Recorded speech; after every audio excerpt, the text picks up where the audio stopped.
আমি আজকে তোমাদের হাইট অ্যান্ড ডিস্টেন্সের শর্ট কোশ্চেনগুলো শুরু করছি। 24 নম্বরে দেখো কী বলছে, মাঠের একটি বিন্দু থেকে মোবাইল টাওয়ারের চূড়ার উন্নতি কোণ। তার মানে এই যদি মাঠের একটা বিন্দু হয় তাহলে এইটা মোবাইল টাওয়ার হলে তার চূড়ার উন্নতি কোণ হচ্ছে 60 ডিগ্রি, এবং টাওয়ারের গোড়া থেকে ওই বিন্দুর দূরত্ব হচ্ছে 10 মিটার। তাহলে এইটা 10 মিটার। এটা যদি এবিসি একটা ত্রিভুজ হয় তাহলে টাওয়ারের উচ্চতা এবি বার করতে দিয়েছে। তার মানে কি লম্ব বাই ভূমি, তার মানে এবি বাই বিসি সমান হচ্ছে 1060। যেহেতু এটা শর্ট কোশ্চেন এখানে বেশি কিছু লেখার দরকার নেই, জাস্ট অঙ্ক করে করলেই হবে। এবি বাই বিসি, তাহলে এবি বাই 10 ইকুয়াল টু এটার মান হচ্ছে √3, তাহলে এবি ইকুয়াল টু 10√3। এটাই তো চেয়েছে অপশান বি। ঠিক একইভাবে 2 নম্বরটা, এখানে আমাদের কোণ বার করতে হবে। তাহলে লম্ব বাই ভূমি করলে কত পাবো? 1/√3। 1/√3 মানে 1030 মান, তার মানে অপশান নেই। 3তলা বাড়ির ছাদ থেকে, এবার দেখো 3 নম্বর অঙ্কটা কী বলছে, 3তলা বাড়ির ছাদ থেকে মাটিতে পড়ে থাকা একটি বাক্সকে যত কোণে দেখলে বাড়িটির উচ্চতা ও বাড়ি থেকে বাক্সটির দূরত্ব সমান হয়। তাহলে কি বলছে 3 নম্বর, একটা 3তলা বাড়ির ছাদ থেকে ধরো এখানে নিচে একটা বাক্স দেখছে। তার মানে কি, নিচে দেখা মানে সবসময় অবনতি কোণে দেখা, আর নিচ থেকে উপরে দেখা মানে উন্নতি কোণে দেখা। তাহলে ব্যাপারটা এরকম। তাহলে এই কোণটা যদি থিটা ধরে নিলাম, তাহলে এই কোণটাও থিটা। যত কোণে দেখলে বাড়িটির উচ্চতা এবং বাড়িটি থেকে দূরত্ব সমান হয়, তার মানে লম্ব এবং ভূমি বাড়ির উচ্চতা ও বাড়িটি থেকে বাক্সটির দূরত্ব সমান হয়। তার মানে এটাও এল হলে এটাও এল। লম্ব আর ভূমি সমান হয় কখন? যখন tan 45 হয়। তাহলে tan theta equal to L by L equal to 1, তাহলে থিটা ইকুয়াল টু tan 45, তাহলে থিটা ইকুয়াল টু 45 ডিগ্রি। যখনই এই কথাটা বলবে যে লম্ব ভূমি সমান উচ্চতা, সেক্ষেত্রে মনে রাখবে কোণের মান 45 ডিগ্রি হবে। আচ্ছা, 4 নম্বর কি বলছে, একটি টাওয়ারের উচ্চতা এত মিটার, টাওয়ারের পাদবিন্দু থেকে 100 মিটার দূরে একটি বিন্দু থেকে টাওয়ারের চূড়ার উন্নতি কোণ।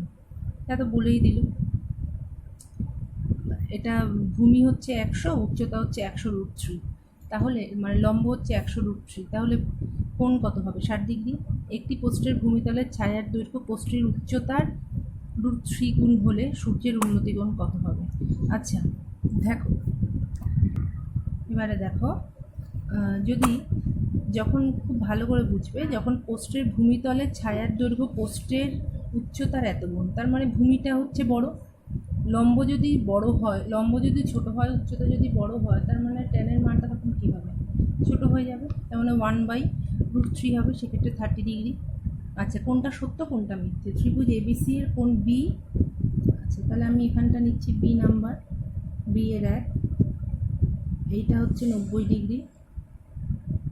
এ বি ইকুয়াল টু যদি বিসি হয়, আচ্ছা এ বি সি, আচ্ছা এ বি ইকুয়াল টু যদি বিসি হয়, তার মানে যে একটা সমকোণী ত্রিভুজ যার লম্ব আর ভূমি সমান, তাহলে লম্ব আর ভূমি সমান হলে এটাকে আমরা কী ত্রিভুজ বলতে পারি? সমকোণী সমদ্বিবাহু ত্রিভুজ। তাহলে সমদ্বিকোণী সমদ্বিবাহু ত্রিভুজ হলে এই কোণ দুটো কত হবে? 45, এটাও 45। যে সমকোণী ত্রিভুজের লম্বভূমি সমান হয় তাকে আমরা সমকোণী সমদ্বিবাহু ত্রিভুজ বলি। তাহলে এটা 45 হলে এটাও 45, তাই তো? তাহলে এক্ষেত্রে সি কি 60 হতে পারে? হবে না, তাহলে এটা কি হবে? ফলস। আচ্ছা, নাম্বার 2 কি দিয়েছে? নাম্বার 2 দিয়েছে, দেখো একটা বাড়ির পাশেই ছবিটা রয়েছে, আমি সেটাই আঁকি। পি কিউ একটা বাড়ির উচ্চতা, কিউ আর হচ্ছে ভূমি। P Q Q R, P বিন্দু থেকে আর বিন্দুর অবনতি কোণ, পি বিন্দু থেকে আর বিন্দুর অবনতি কোণ এসপিআর, তাই তো? এটা যদি এসপিআর হয় তাহলে এই কোণটা কী হবে? সমান হবে না? দুটো সমান্তরাল, এটা ভেদক, তাহলে এই কোণটা যদি যে মান হবে এই থিটা হলে এই কোণটাও থিটা হবে, যেহেতু এটা একটা সমান্তরাল, এটা ভেদক। তাহলে SPR equal to PR Q হবে, তাহলে এটা 2। আচ্ছা, পরেরটা বলছে সি, যে সূর্যের উন্নতি কোণ 30 ডিগ্রি থেকে বৃদ্ধি পেয়ে 60 ডিগ্রি হলে পোস্টটির ছায়ার দৈর্ঘ্য কী হবে? আচ্ছা দেখো, ছবিটা এঁকে দেখাই।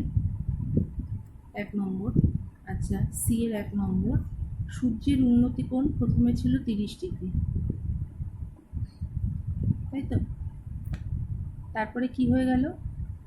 বৃদ্ধি পেয়ে 60 ডিগ্রি হলো। আচ্ছা, এর আগে যে ছবিগুলো আমরা সবাই করেছি মনে করো যে কি হচ্ছে, যখন 60 ডিগ্রি হচ্ছে কোণটা তখন কি হবে, তখন আমাদের কি মাথাটা বেশি উঁচু করতে হয় না কম উঁচু করতে হয়? তখন বেশি উঁচু করতে হয়, কারণ আমরা তখন কাছে এসে গেছি। এবার যদি তুমি দূরে যাও তখন কি হচ্ছে, আমাদের মাথাটা কিন্তু বেশি উঁচু করতে হচ্ছে না, আমরা দূর থেকেই দেখতে পাচ্ছি এর মাথাটা, তাই তো? বাড়ির ছাদের একদম কাছাকাছি এসে গেলে, ছাদের ওপরের কোনো একটা জিনিস দেখতে গেলে আমাদের মাথাটা যত উঁচু করতে হয়, ছাদ থেকে যদি দূরে যাই তাহলে দূর থেকে কিন্তু আমাদের মাথাটা অত উঁচু করতে হয় না। অর্থাৎ উন্নতিকোণ যখন বড় হবে তখন ছায়ার দৈর্ঘ্য কী হবে, কমবে। তাহলে আগে 30 ডিগ্রি ছিল, এবার 60 ডিগ্রি হওয়া মানে কি কাছাকাছি এসে গেছে। তাহলে কাছাকাছি আসা মানে কি, ছায়ার দৈর্ঘ্য বাড়লো না কমলো? ছায়ার দৈর্ঘ্য কমে গেল, তাহলে হ্রাস পেল। তাহলে এটা কি হবে, হ্রাস। আচ্ছা, 2 নম্বরটিতে সূর্যের উন্নতিকোণ 45 ডিগ্রি হলে, আচ্ছা এর আগেও করেছি যে কোণের মান যদি 45 ডিগ্রি হয় তখন কি হয়, লম্ব আর ভূমি সমান হয়, কারণ tan45 ইকুয়াল টু কি 1, তাহলে লম্ব ইকুয়াল টু ভূমি, তাহলে এক্ষেত্রে কী হবে, ছায়ার দৈর্ঘ্য সমান হবে। পরেরটা দিয়েছে 3 নম্বর, যখন সূর্যের উন্নতিকোণ 45 ডিগ্রি ড্যাশ তখন স্তম্ভটির ছায়ার দৈর্ঘ্য স্তম্ভের উচ্চতার থেকে কম। দেখো 3 নম্বর কি বলছে, যখন সূর্যের উন্নতিকোণ 45 ডিগ্রি থেকে ড্যাশ তখন স্তম্ভটির ছায়ার দৈর্ঘ্য স্তম্ভের উচ্চতা থেকে কম। আচ্ছা, খুব ভালো কথা। এই আমি আগে যে অঙ্কটা বোঝালাম সেটার ক্ষেত্রে দেখো, ধরো এইটার মান যদি এক্স হয়, এইটার মান যদি ওয়াই হয়, এই 60 ডিগ্রির ক্ষেত্রে, তার মানে tan60 equal to X by Y, তাহলে এক্স ইকুয়াল টু √3y, তাই তো? তার মানে স্তম্ভের দৈর্ঘ্য ছায়ার দৈর্ঘ্যের √3 গুণ, তার মানে কোনটা বড়? অবশ্যই স্তম্ভের দৈর্ঘ্য বড়, ছায়ার দৈর্ঘ্য ছোট। তাহলে এরকম করতে করতে মাঝখানে আসবে 45, তখন স্তম্ভ আর ছায়ার দৈর্ঘ্য সমান হয়ে যাবে। এবার যখন 30 ডিগ্রি হলো তখন কি হলো, ছায়ার দৈর্ঘ্যটা অনেকটা বড় হয়ে গেল না? কারণ দেখো সেক্ষেত্রে কি হচ্ছে, আমি যদি এটা জেড ধরি এই পুরোটাকে, তার মানে X by Z equal to 1/√3, তাহলে জেড ইকুয়াল টু √3x, তার মানে কি হলো, জেডটা এক্সের থেকে অনেক বড় হয়ে গেল না, তাই তো? তাহলে সূর্যের উন্নতিকোণ যদি 45 ডিগ্রির ড্যাশ হয় তখন স্তম্ভটির দৈর্ঘ্য, স্তম্ভের ছায়ার দৈর্ঘ্য স্তম্ভের দৈর্ঘ্যের থেকে কম হবে। কোন কেসটায় কম হলো, এইটাই না? স্তম্ভের ছায়ার দৈর্ঘ্য স্তম্ভের থেকে কম হলো কখন, এখানে এক্স ইকুয়াল টু কি, এক্স এর মান হচ্ছে ছায়ার √3 গুণ, তার মানে স্তম্ভটা বড় ছায়াটা ছোট, তার মানে 45 ডিগ্রির থেকে যখন বড় হবে তখন স্তম্ভের দৈর্ঘ্য, স্তম্ভের ছায়ার দৈর্ঘ্য স্তম্ভের উচ্চতার থেকে কম হবে। বোঝা গেল? 25 নম্বর দেখো, এবার একটি ঘুড়ির উন্নতিকোণ এত, আচ্ছা এই অঙ্কগুলো তোমরা পারবে, আমি ছবিটা এঁকে দিই। এইটা যদি ঘুড়ির উন্নতিকোণ হয় 60 ডিগ্রি, তাহলে এটা হচ্ছে সুতোর দৈর্ঘ্য, তার মানে কি লম্ব বাই অতিভুজ করলেই মাটি থেকে ঘুড়ির উচ্চতা পেয়ে যাবো sin60। একটি সমকোণী ত্রিভুজাকৃতির নাম্বার 2 কি বলছে, একটি সমকোণী ত্রিভুজাকার ক্ষেত্রে, এটা একটা সমকোণী ত্রিভুজ,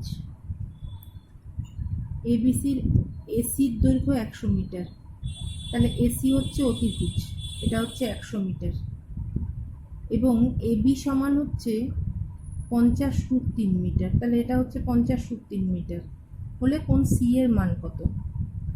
আমরা লম্ব জানি, অতিভুজ জানি, তাহলে আমরা সাইন সি সমান কি ধরবো, সাইন সি সমান হচ্ছে লম্ব, এগুলো তোমরা লিখবে, আমি আর লিখলাম না, লম্ব বাই অতিভুজ, তার মানে √3/2, এটা সাইন কতর মান, সাইন 60 ডিগ্রির মান, তাই তো? তাহলে কোণ সি এর মান হচ্ছে 60 ডিগ্রি। বুঝতে পারলে আশা করি। আচ্ছা, 3 নম্বর অঙ্কটা কি বলছে, 3 নম্বর অঙ্কটা বলছে ঝড়ে একটা গাছ মুচকে গিয়ে তার অগ্রভাগ, এই অঙ্কগুলো অনেকবার করেছো, এই একটা যদি গাছ হয় মুচকে গিয়ে এই অংশটা এইভাবে মাটিতে পড়লো, অগ্রভাগ থেকে গোড়ার দূরত্ব এবং বর্তমান, অগ্রভাগ থেকে গোড়ার দূরত্ব এবং বর্তমান উচ্চতা সমান, তার মানে এটা এক্স হলে এটাও এক্স। গাছটির অগ্রভাগ ভূমির সাথে কত কোণ করেছে, তাহলে এইটা এক্স, লম্ব আর ভূমি যদি সমান হয় তাহলে এটা কত ডিগ্রি হবে? 45 ডিগ্রি হবে। আচ্ছা, কিন্তু যেহেতু এগুলো 2 নম্বরের অঙ্ক, এই অঙ্কগুলো কিন্তু একটু তোমাদের লিখতে হবে। যেমন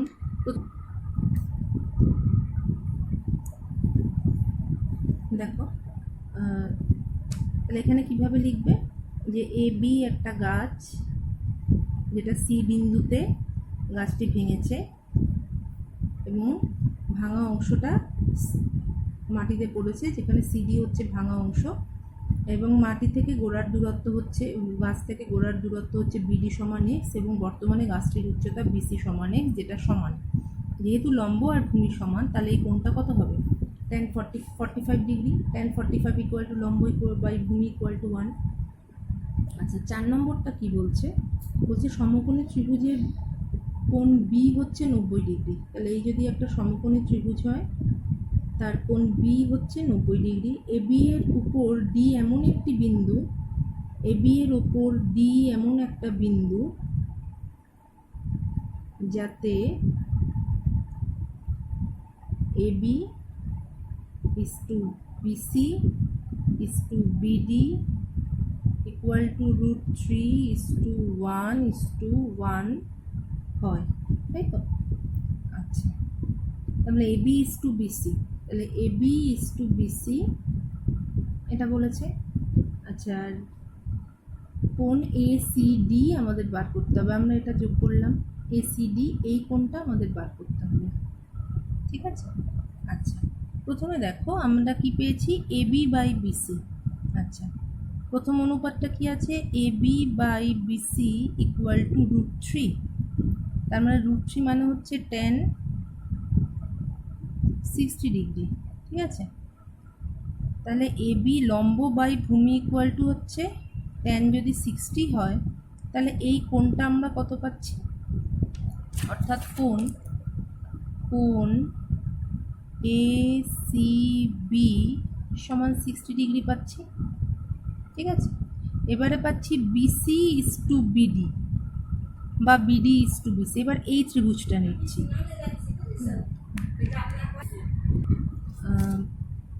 তাহলে এবার আমি এই ত্রিভুজটা নিচ্ছি। প্রথমে বড় ত্রিভুজটা নিলাম, ত্রিভুজ ABC। এবার নিচ্ছি ত্রিভুজ DBC। তাহলে DBC ত্রিভুজ থেকে কি পাচ্ছি, কি দিয়েছে, BC is to BD বা BC is to BD ও হচ্ছে 1 is to 1, আবার BD বা আমি BD is to BC ও বলতে পারি। আচ্ছা, আমি BC is to BD নিলাম, তার মানে ভূমি বাই লম্ব, তাহলে কট।